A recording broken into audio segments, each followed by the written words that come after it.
Donc là, on va se concentrer sur les attaques avec les coups de poing, comment on envoie le coup, comment on s'en protège. La garde en Muay Thai, c'est pas la même qu'en boxe anglaise, c'est pas la même non plus qu'en MMA, etc. C'est une garde assez relâchée, assez ouverte, tout simplement parce que si j'ai mes mains trop collées sous mon menton, je vais bien arriver à protéger ma tête, éventuellement mes côtes. Par contre là, je vois pas ce qui arrive d'en bas, je vois pas ses jambes et les coudes en fait ils vont pouvoir passer. Donc là, si je suis ici, là je vois rien en bas, les coudes peuvent rentrer, je vois pas ses pieds. Ok, donc j'arriverai pas à m'en protéger. Donc on ouvre un petit peu plus la garde, les mains elles restent quand même proches de la tête et l'idée ça va pas être forcément de bloquer un maximum de coups, ça va plutôt être de dévier un maximum d'attaques et éventuellement d'en esquiver aussi pas mal. Donc là, on va voir ça tout de suite. Donc on va commencer par les directs. C'est un coup linéaire, on cherche à aller le plus vite possible au visage de l'adversaire, donc on va vraiment tout droit et donc on cherche à se grandir. Donc on oriente les hanches un petit peu vers l'extérieur, on tend le bras, on sort l'épaule et là du coup ça va nous permettre d'aller chercher un petit peu plus loin. Mais si je restais en face, là je serais bloqué, là je peux aller chercher plus loin. Fais attention à bien rester protégé avec le bras opposé. Comme Tanguy disait tout à l'heure, il a un bras collé à la tête et ensuite il a l'épaule qui est remontée ici, ok? Si pour X raison il loupe son coup, si l'épaule est montée, ça va protéger au moins la partie de la mâchoire et idem de l'autre côté, il a son bras qui va le protéger. Et donc pour le bras droit, direct du bras droit, c'est la même chose. Je cherche à bien orienter les hanches, donc à me retrouver quasiment de profil face à mon adversaire. Je suis bien protégé avec le bras gauche cette fois-ci. J'ai mon talon décollé, le genou qui est rentré un petit peu à l'intérieur et surtout, encore une fois, avec l'épaule, je cherche à aller loin. Pour me protéger, j'ai plusieurs options. La première, donc ça peut être, comme on disait tout à l'heure, de venir ici, essayer de bloquer le coup en fait, tout simplement. Le faites pas trop quand même, puisque à chaque fois qu'on va remonter les gants trop près de la tête, comme je disais tout à l'heure, vous verrez plus ce qui arrive derrière et vous verrez plus ce qui vient d'en bas. Donc si vous êtes débordé, bloquez, vous n'aurez pas trop le choix. Par contre, si vous pouvez, que vous arrivez à anticiper, pensez à chasser. Donc toujours la main du même côté. Des petits mouvements rapides, secs, avec les épaules. Ok ? La main du même côté, parce que si je me trompe de côté, vas-y, on voit, hop, j'ouvre et c'est le bras arrière qui va venir rentrer. Ok ? Donc pensez toujours main du même côté. Si jamais je pars ici, là il va avoir du mal à continuer à attaquer. Donc ensuite, on peut, à défaut de chasser, essayer d'esquiver pour essayer de trouver des ouvertures. Donc simplement venir enrouler l'épaule vers lui, je cherche pas à m'éloigner du coup, ok? Je cherche pas à faire ça, ce qu'on peut faire quand même. Mais là, si je veux pouvoir contre-attaquer rapidement, je peux simplement venir enrouler, bouger un petit peu ma tête, ok? Ensuite, pendant que j'enroule, j'ai plusieurs possibilités. Je peux laisser partir ce bras-là, je peux revenir ici, je peux revenir là. Après, il y a plein de possibilités. Donc après, vous pouvez vous entraîner là-dessus. Donc simplement venir chasser, voilà. Il peut envoyer les coups qu'il veut, bras avant, bras arrière, enrouler, ok, comme vous. Donc là, c'est parti pour les crochets. Donc je commence avec le bras avant. Donc comme pour les directs, je vais pousser dans mon pied et ça va orienter mon corps. Donc là, ça oriente un petit peu mes hanches et je cherche à aller chercher un petit peu plus large qu'en boxe anglaise. Je ne vais pas frapper ici. Je vais ouvrir un petit peu plus mon bras en gardant bien l'épaule, le coude et la main alignés. Et je suis protégé avec mon bras opposé. Là, et donc pour le bras arrière, la même chose. Les hanches qui vont aller dans l'autre sens. Je pousse dans mon pied, j'ouvre. Et surtout, encore une fois, je crée un alignement entre mon coude, mon épaule et ma main. Et donc en boxe thaï, on va ouvrir un petit peu plus les crochets qu'en boxe anglaise. Et si jamais on se retrouve dans cette position-là, on privilégiera plutôt les coudes au final que chercher à envoyer des crochets serrés. Pour se protéger sur les crochets, donc la première option la plus simple, ça va être de venir donc attraper mon oreille. En fait, c'est une image qui fonctionne bien. Avec votre gant, pensez à orienter le coude vers sa tête et toujours pareil à venir fermer avec l'épaule. Ok ? Si mon coude est trop ouvert, forcément le crochet il va réussir à rentrer. Donc je suis dans ma garde, le crochet arrive, je monte ici et j'oriente le coude vers sa tête et ensuite je me replace tout de suite. Une fois que vous avez bloqué les crochets, ce que vous pouvez faire, ça va être aussi de les esquiver. Donc on va venir descendre sur les appuis le moins possible. Ok ? Je ne descends pas trop bas. N'oubliez pas que du coup, vous avez les coups de genoux, les coups de pied, etc. qui peuvent monter. Donc pensez, vous voyez le coup arriver, vous pouvez venir chercher dessous et pensez à ressortir un petit peu sur l'extérieur.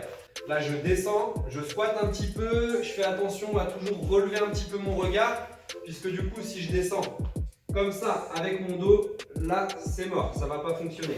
Ok, donc pensez à descendre le dos droit, de regarder ce qui se passe en haut. Vous pouvez éventuellement, si vous voulez décaler quand vous descendez, ouvrir le pied pour ressortir un petit peu plus loin. Ok, si vous avez besoin de sortir par exemple d'un coin ou des cordes. Donc on passe aux uppercuts. Donc je vais commencer par l'uppercut du bras avant. Donc je pousse dans mon pied encore une fois, ça oriente mes hanches. Je garde d'abord le bras près de moi et au dernier moment, je vais écarter un petit peu en cherchant à pousser à la fois vers l'avant mais aussi vers le haut. Et donc moi mon but c'est d'essayer de passer entre les deux gants, en dessous là.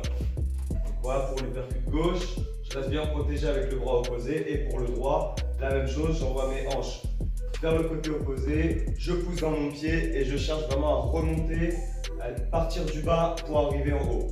Faites attention à pas trop ouvrir votre bras, sinon ça va plus se voir et vous aurez du mal du coup à aller toucher.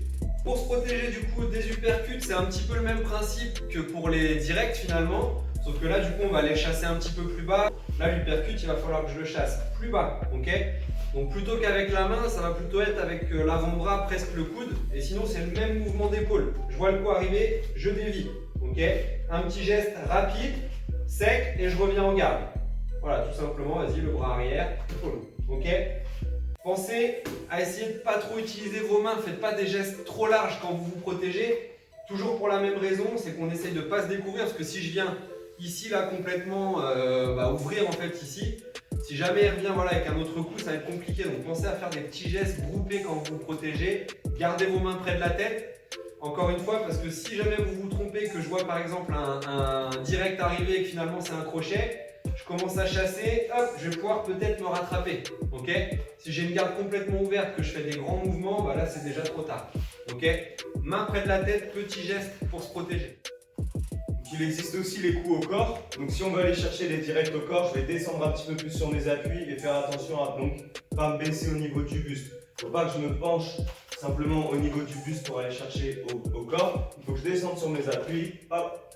Donc pour les directs, je descends sur mes appuis et je pousse vers le corps, et pour les crochets c'est la même chose, je descends, bien protégé. Donc pour se protéger de ça, finalement pour les directs ça va être un petit peu comme pour les uppercuts, c'est des coups qui arrivent assez bas, donc je vais venir pousser avec mon avant-bras, dévier avant que ça touche. Pour les crochets, même principe, main sur l'oreille, la main sur le bas des côtes. Okay, je serre bien comme il faut, je fais attention, peut-être que je vais me tromper, donc c'est pareil, si je viens me protéger ici et que finalement c'est un crochet à la tête qui arrive, je vais être trop bas. Donc ma main va forcément descendre un petit peu, mais si jamais je me trompe, j'ai toujours mon épaule, ma main qui peut remonter assez vite. Pensez toujours des petits mouvements où on peut se réadapter facilement puisque vous ne pourrez pas anticiper tous les coups de votre partenaire.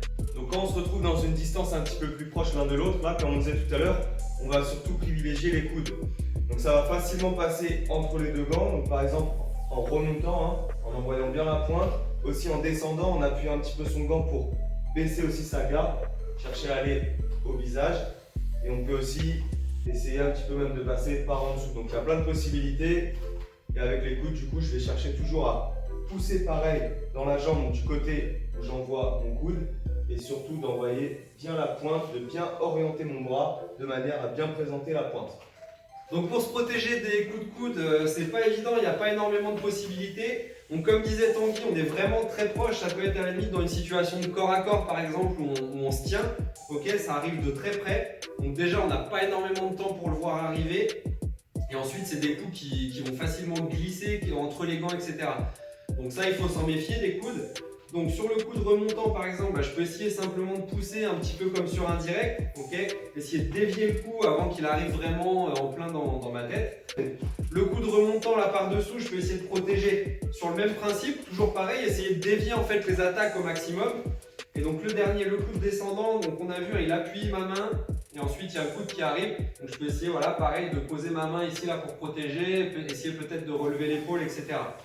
Pensez quand vous êtes proche ici, à être le premier à agir déjà, donc ça veut dire à venir prendre des contrôles de corps à corps, ok, bloquer les bras, voilà, ok. Ici déjà, donc, on est dans une position où pour Tanguy, ça va être compliqué de mettre des coudes, pour moi aussi, à la limite, j'ai peut-être celui-là où je vais pouvoir sortir, ok. Mais pensez à bloquer les bras déjà dès que vous vous retrouvez dans des distances très courtes pour limiter justement le risque de prendre des coudes. On a déjà fait une vidéo là-dessus sur les techniques de corps à corps.